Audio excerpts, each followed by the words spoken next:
If you're out of the situation, congratulations. I'm proud of you.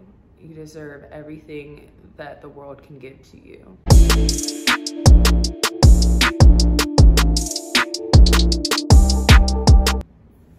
Hey guys, it's Courtney and welcome back to my channel.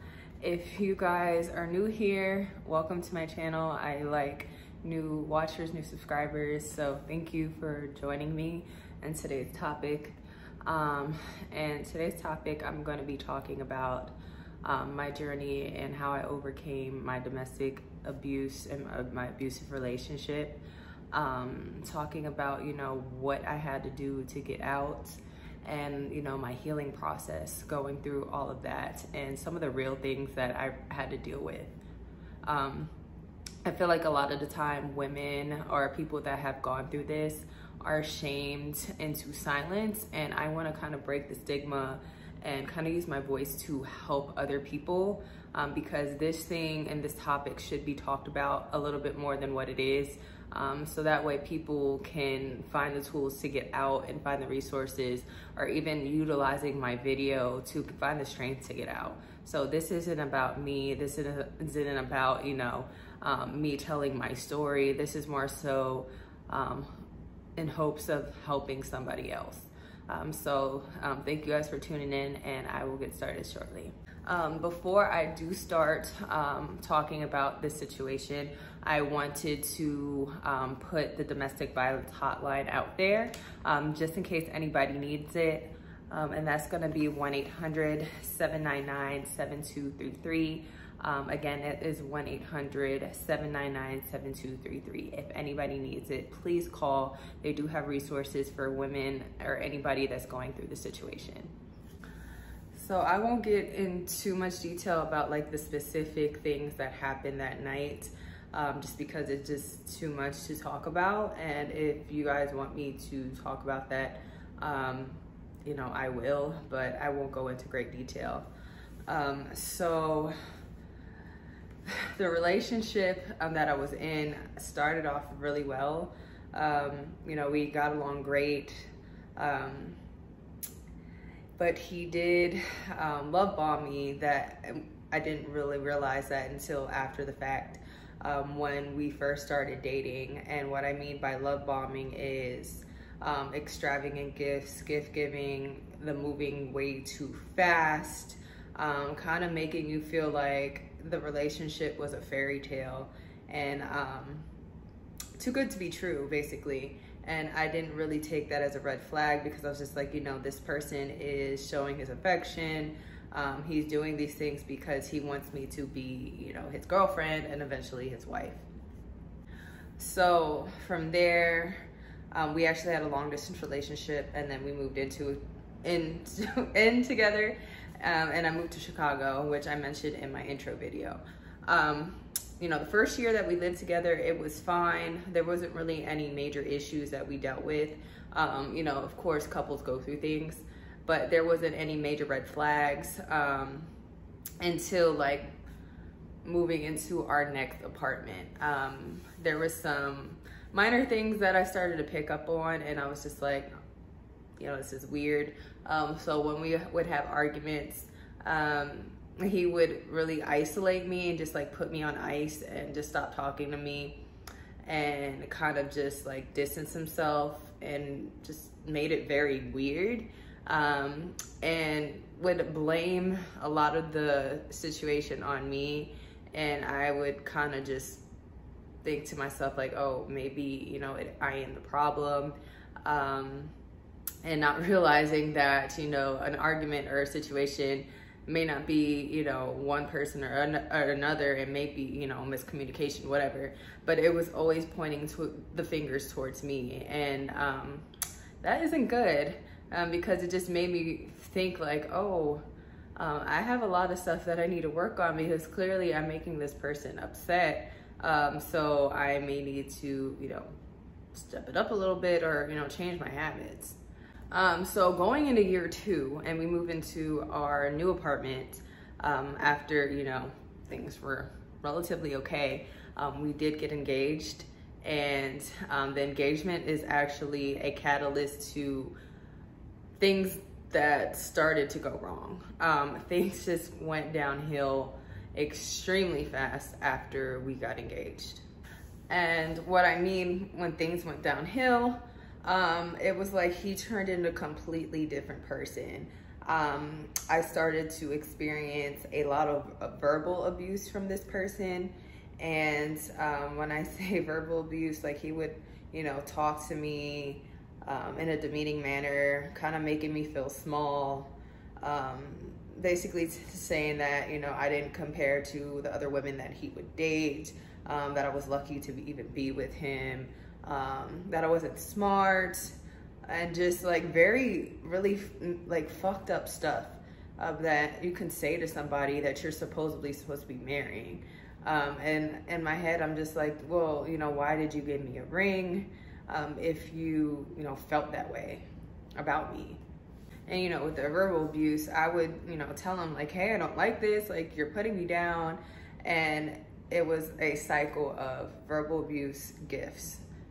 Everything would be okay, and then it would continue, and then I would get another gift.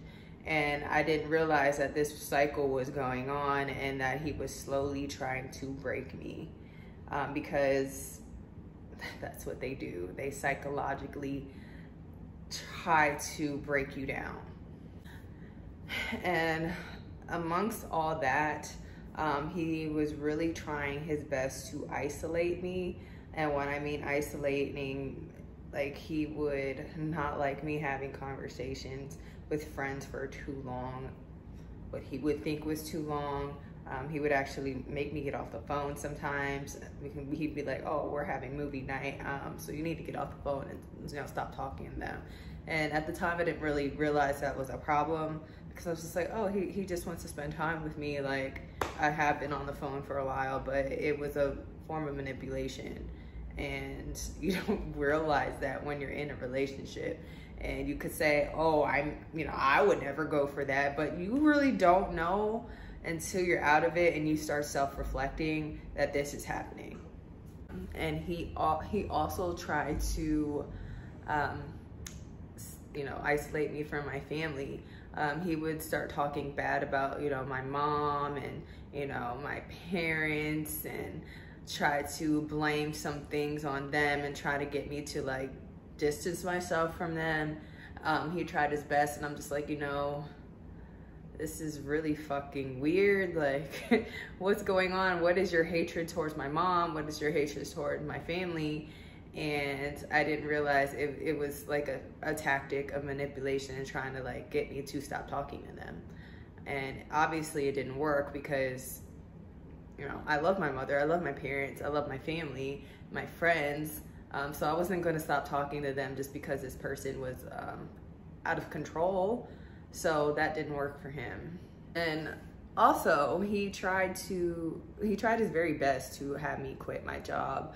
Of course, you know, work is stressful. We were dealing with COVID. And I was just like, I don't want to do this right now.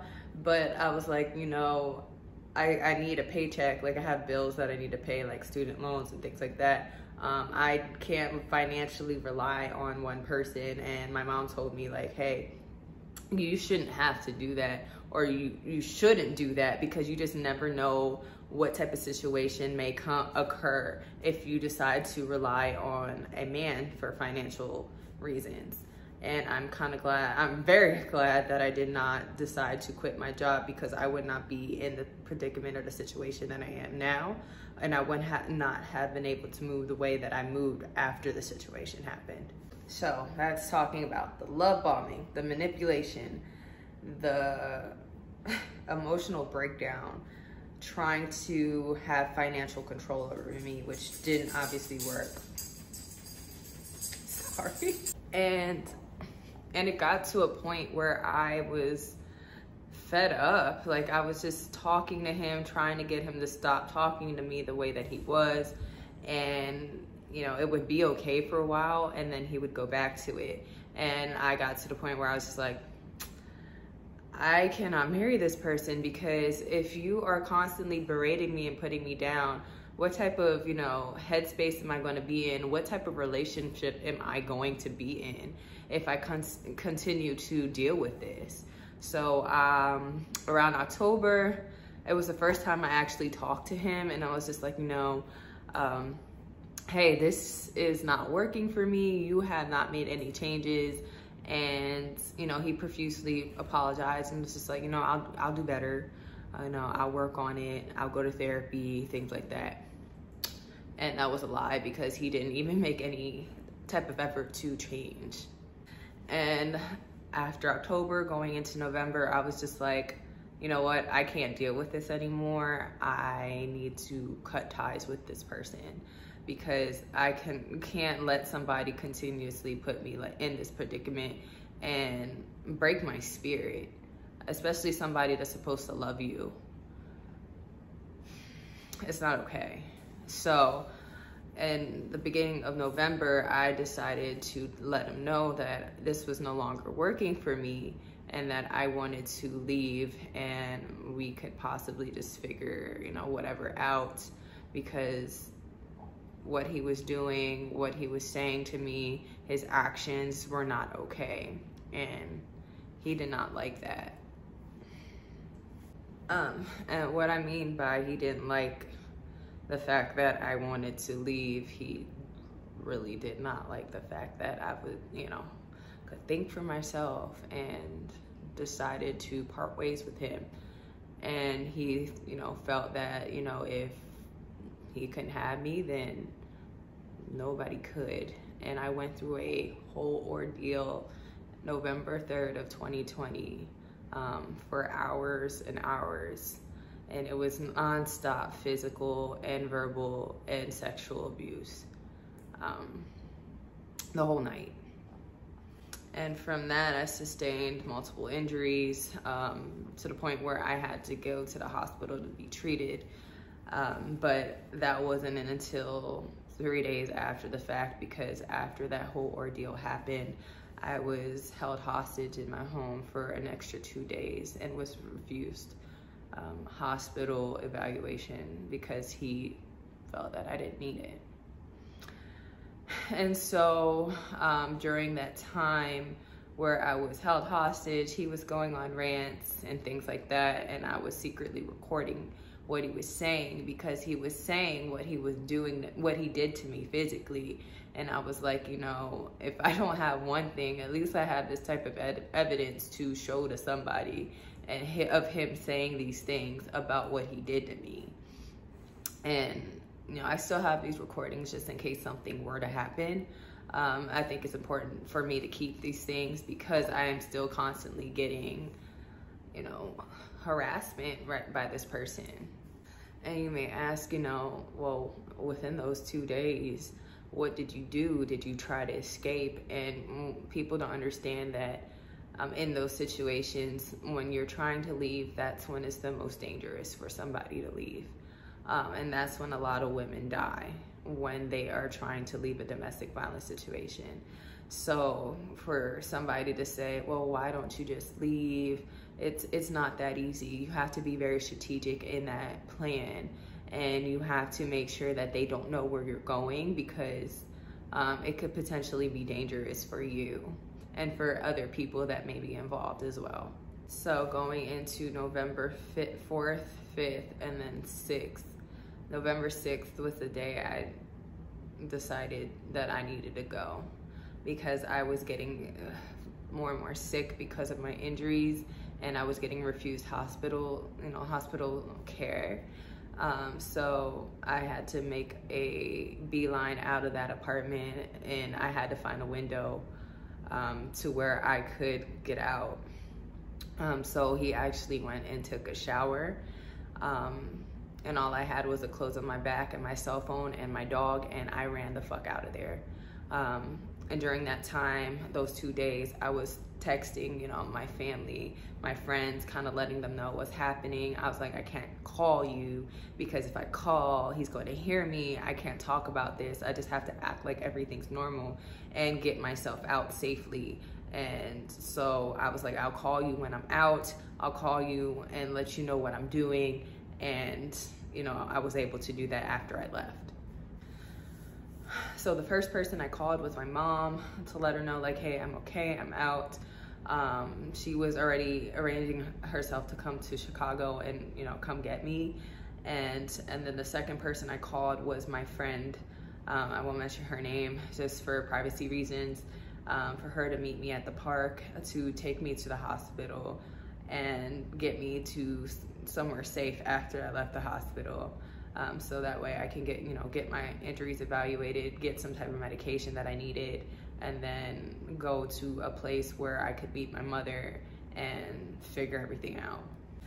And when I got to the hospital, I did press charges against this person, which I eventually recanted, and I regret to this day. And I recanted my statement because not only was I was just in a whirlwind of psychological distress, his family was adding to that distress, and I was getting harassed.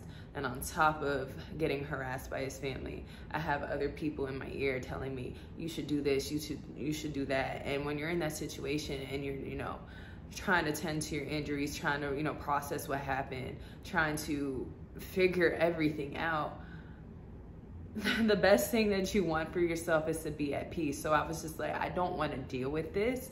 So I'm just going to let this go. And then whatever happens after that, then, you know, I'll figure it out. But in that exact moment, I was just like, I'm too stressed out. And if I don't, you know, at least let something go, I'm going to go insane. Like, I would probably have cracked to the point where I don't know how I would have been psychologically, or where I would be psychologically if I did, you know, alleviate that burden or stress at that time. That is stressful when you're constantly having to deal with that. People in your ear, harassment, calling you stupid, calling you a bitch, saying that you shouldn't go to the cops. You're a liar, you know, and you're going through this whole psychological thing yourself. Did this really happen? Was I, you know, imagining things?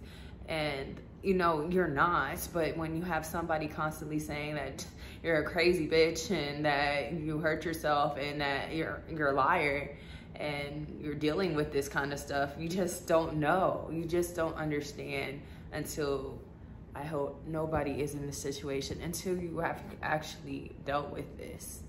And it is hard. And I understand why women don't come forward, because it's a lot. It's a lot to deal with. So since my mom came, I stayed in Chicago for a few days. I had to just figure stuff out. And then eventually I went home. I bought a one-way flight home. I still had my apartment in Chicago, and I was basically talking to my parents and letting them know, like, hey, I need to figure out how to get my stuff. When can I go up there and get my things and, you know, kind of move on with my life and figure out what the fuck I needed to do. Excuse my language, but, you know, what I needed to do.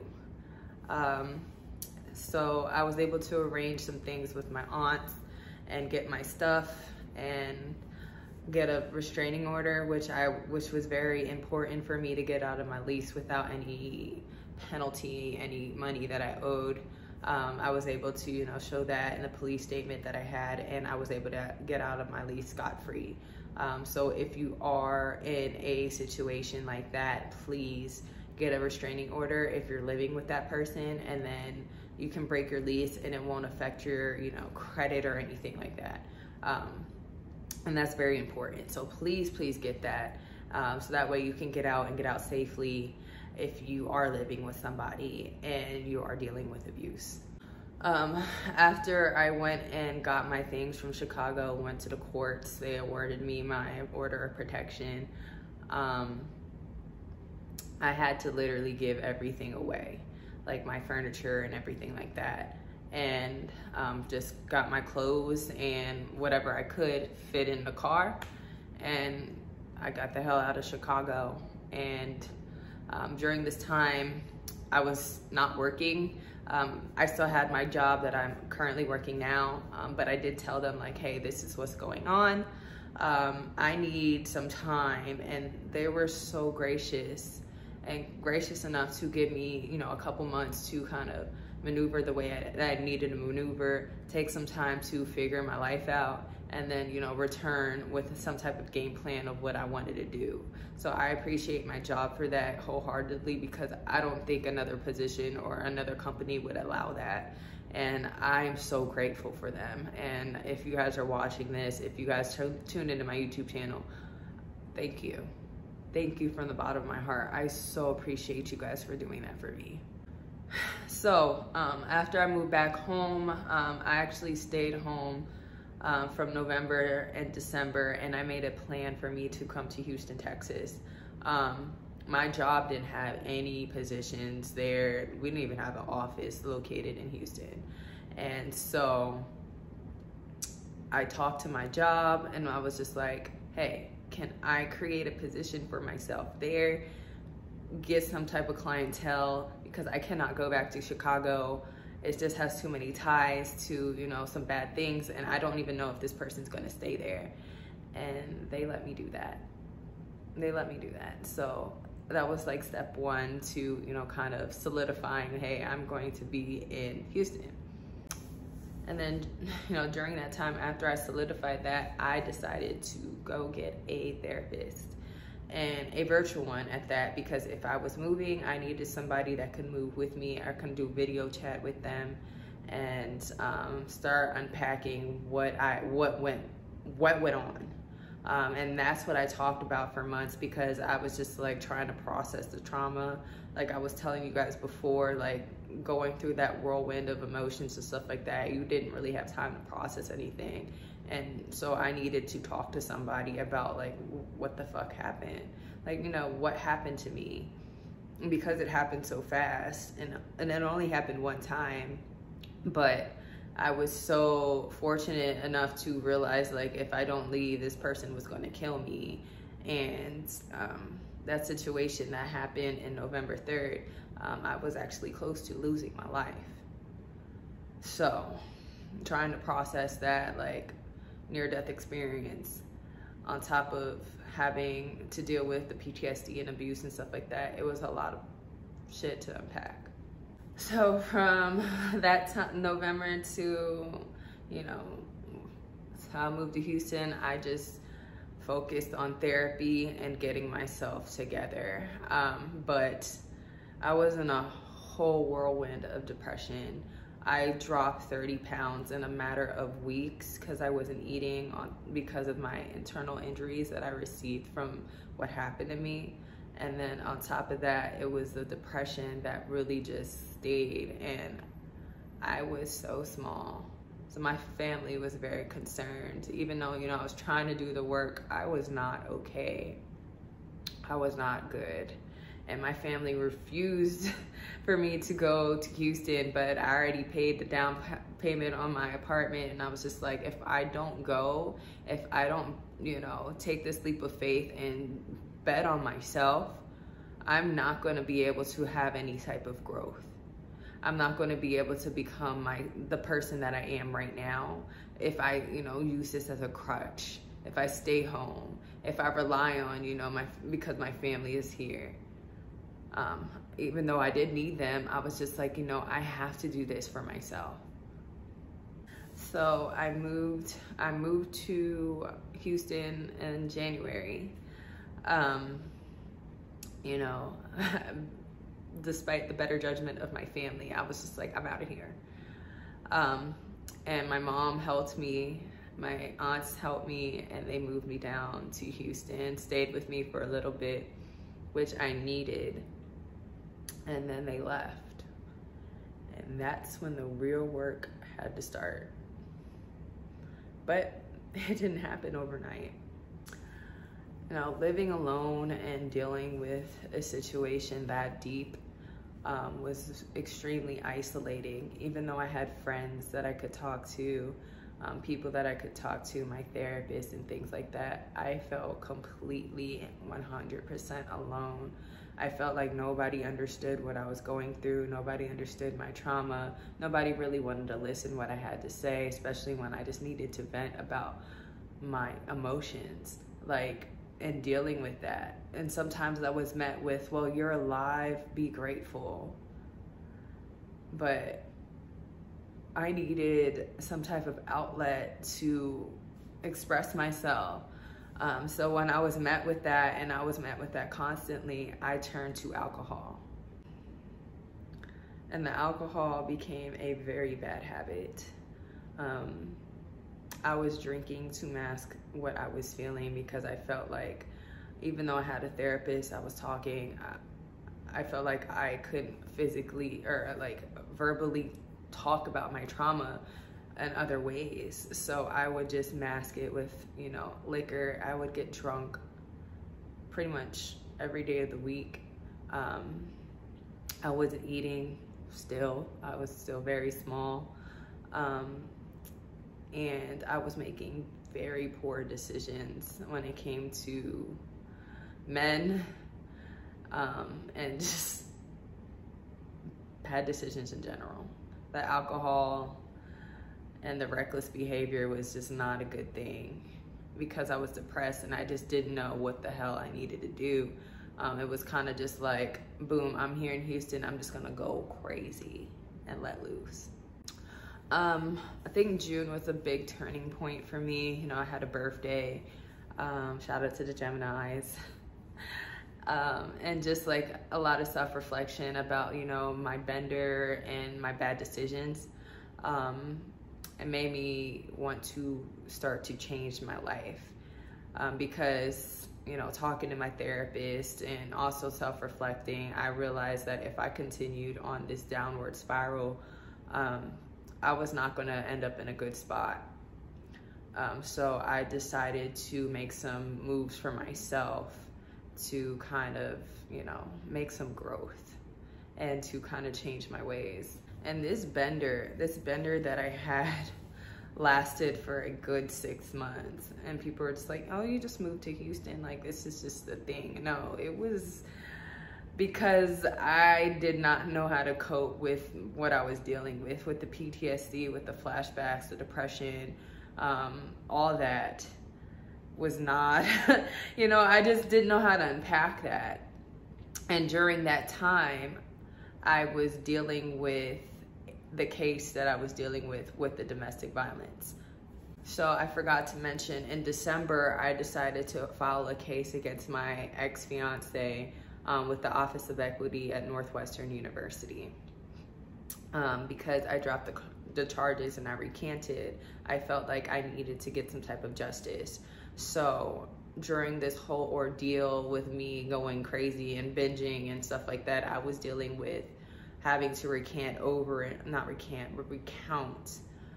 this situation over and over and over again, because they were going through a thorough investigation, and it was a constant battle of what he said, what I had to say, evidence that I had, his bullshit lies and evidence that he had, and going back and forth with that. So that didn't help either, because it was very traumatizing for me, because I had to relive that over and over again. Like, I had to be very detailed about the things that happened to me that night, leading up, you know, what led up to that particular situation, the verbal abuse, just everything. And again, I understand why women may drop charges or may not want to follow through with things like that, because when you're in that situation and you have to recount everything that happened to you, it's hard. You guys don't understand how hard that is to, you know, verbally talk about that, especially when you just got out of a situation that broke you.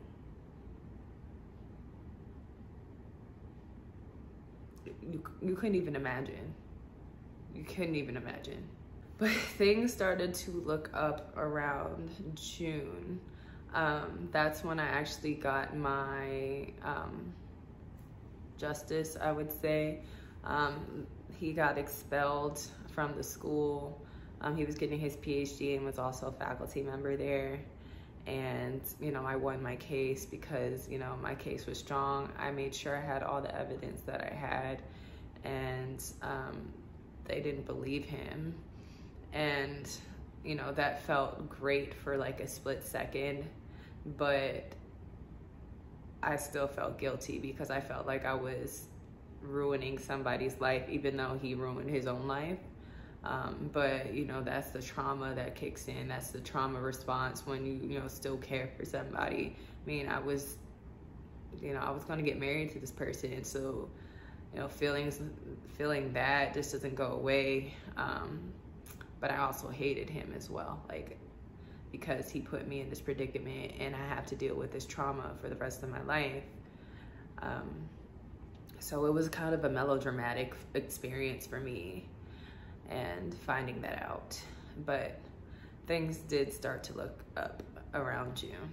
I think June was a big turning point for me. You know, I had a birthday. Shout out to the Geminis. And just like a lot of self-reflection about, you know, my bender and my bad decisions. It made me want to start to change my life. Because, you know, talking to my therapist and also self-reflecting, I realized that if I continued on this downward spiral, I was not going to end up in a good spot.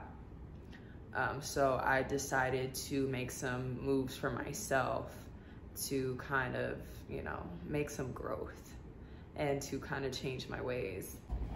So some things that I did start to kind of help me grow and to do some self-reflecting was to journal. I made a lot of lists and a lot of things that I wanted to accomplish and really start working on for myself. And I felt that was very important. And I really stuck to that list of things that I wanted to improve on, such as health, growth emotionally, financial goals that I was trying to reach and attain. So I made sure I wrote those things down and really reflected on the things that I needed to do instead of masking that stuff with alcohol. On top of the journaling that I did, I bought a bunch of these sticky notes. They're very important to me because they're hearts. And I wrote words of affirmations to myself, and I stuck them all on my mirrors in my bedroom. And every day I would get up, look myself in the mirror, and say the words of affirmations that I wrote to myself.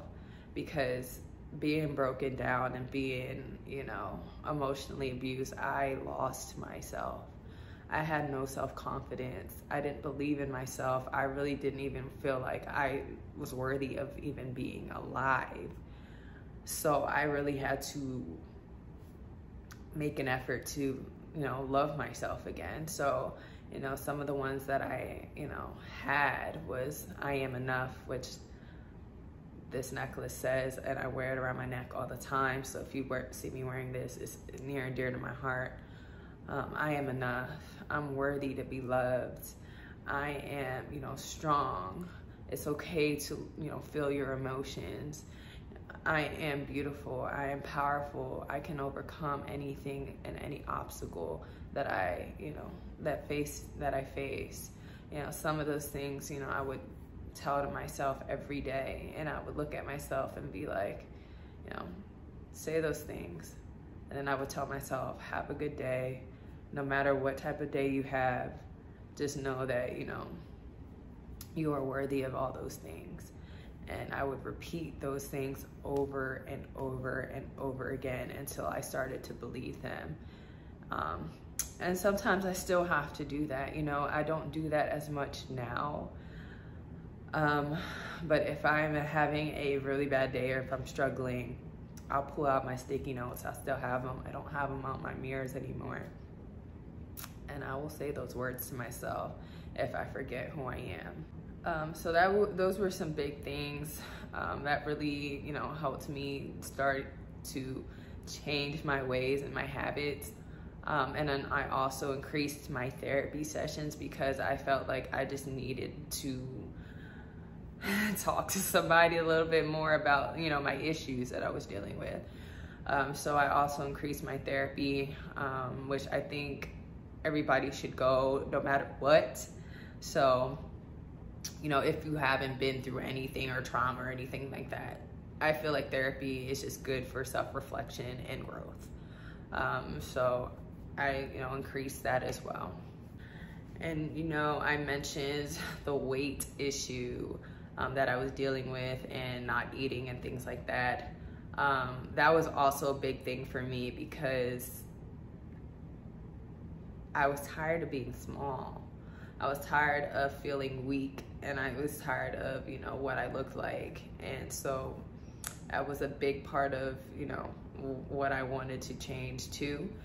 So I decided to start going to the gym as well, which, as an athlete and not having that constant, community and gym, I felt like that was something that I did not have or I was missing in my life.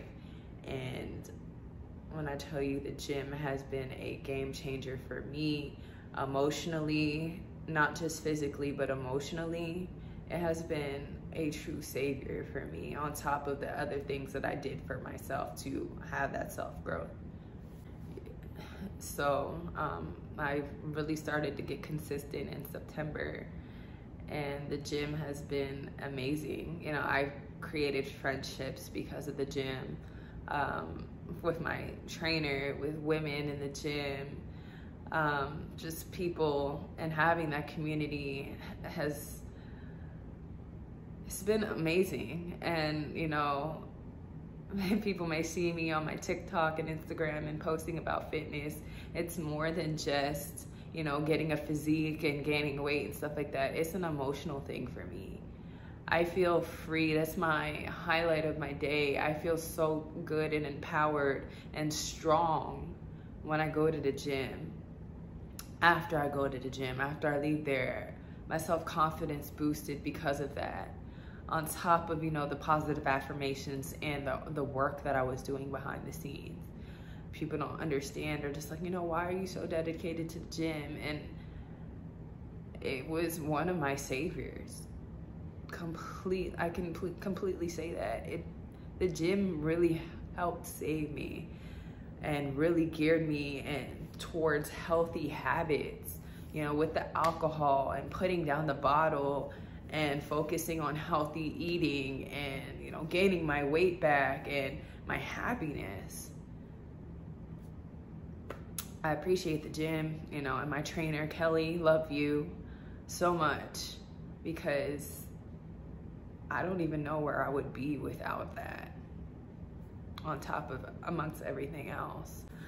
So that continued until, going into the end of 2021, going into 2022, building my self-confidence again and actually believing in myself, because it took a while for me to actually believe, what people saw in me.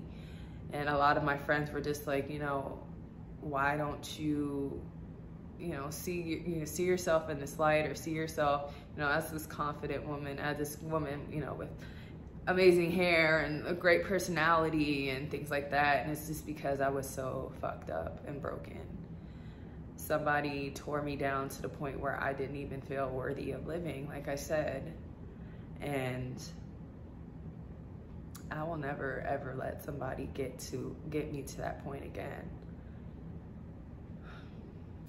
And the journey of the self-discovery and the self-growth and things like that, I was able to grow with my company as well. I was able to open up a physical office in Houston, create a whole new position for me that didn't exist. I was able to overcome a lot of that stuff, and create, that on top of the alcoholism and the bad habits, I threw myself into work, and I was just like, I have to prove myself, and work hard. And, that's something I'm very, very proud of. Creating a whole office for a company, a multi-million-dollar company, all through dealing with this emotional trauma. So I'm very proud of myself in overcoming, that stuff, but also, I'm one badass woman for dealing with that, like getting up and going to work, even though it's just like, girl, you may needed to take a little bit more time off, but going out to work and doing that, it's a huge accomplishment. So I'm very proud of myself. So, you know, it's taken me time to get here. You know, I am in a completely different headspace than I was, you know, in 2021. If you guys would have met me then, you probably would have thought I was a hot mess. And, you know, now I have been coming into my own a lot more, and, you know, being able to do the things that I enjoy, and, you know, actually venturing out to do things. But it wasn't easy for me. It took a lot of time, and I'm still dealing with some aftermath, and flashbacks and PTSD and nervousness and anxiety. Just because I may have overcame a lot and did a lot within my healing journey, I'm still in the process of healing. There's days where I just completely break down. It's not often, but there's some days where I just reflect on the things that happened and I will cry, because I'm just like, I still can't believe this happened to me. And it has affected me in, you know, more ways than one. It has affected me in trust in dating. I want to, you know, be in a relationship. I love love. I'm a lover girl, as you would say, but my trust in men has completely shifted. I know not everybody is the same. I know not everybody's out to hurt me, but, you know, being in that predicament where, you know, you're supposed to feel safe and you're supposed to rely and trust this person, has completely broke that. You know, I'm trying to be open and as open as I can, but that has affected me a great deal. Feeling safe has been really hard for me. You know, I had to implement safety measures for myself, because I just never know. I have to be on guard all the time, because, you know, this person is still out there. They have tried to contact me as of recent too. So I don't know, as far as like my safety or anything like that, you know, what this person is capable of. I'm praying to God that this person isn't, you know, crazy enough to come and find me. But, you know, being on guard, but also still living my life. I don't want to live in the shadows. I don't want to live in a shadow or be a shell of a person because I'm afraid of this person. It's not fair for me to do that. It's not fair. Yeah, there's still times that I deal with depression, and sometimes I deal with self-doubt. Even though I am completely in a different headspace now, there's still those days where I'm just like, maybe not be the best confident or most confident woman. You know, I try to set myself out of that and be like, hey girl, you are badass. You've overcome so much. You're strong, you're beautiful. But sometimes there's some days where I'm just like, I don't feel that way. And I'm human. So that emotion is completely fine and valid.